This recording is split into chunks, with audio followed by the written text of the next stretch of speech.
Hello' ৰাইজ, কি খবৰ সকলোৰে?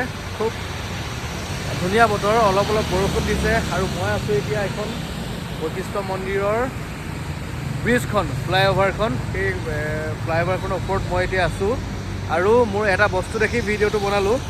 মানে আমি সদায় চুইমিং পুল বিচাৰি হোটেললৈ যাওঁ বা ভাল 5 ষ্টাৰ হোটেলে হওক বা যিকোনো মানে পাৰ্কত আজিকালি চুইমিং পুল, ৰেষ্টুৰেণ্টত, ৰিজৰ্টত চুইমিং পুল হৈছে। কিন্তু আমাৰ গভমেণ্টে আপোনালোকৰ কাৰণে এটা ব্যৱস্থা কৰি দিছে। এইটো চাওক, ব্ৰিজৰ ওপৰত এটা চুইমিং পুল। গতিকে ধন্যবাদ জনাইছোঁ গভমেণ্টক, আপোনালোকে এই সুন্দৰ ব্যৱস্থাটো কৰাৰ কাৰণে, যে ব্ৰিজৰ ওপৰত এটা চুইমিং পুল বনাই দিছে, তাৰ কাৰণে ধন্যবাদ। চুইমিং পুলটো এবাৰ ভালদৰে চাই লওক, গাড়ীবোৰ সাঁতুৰি আছে।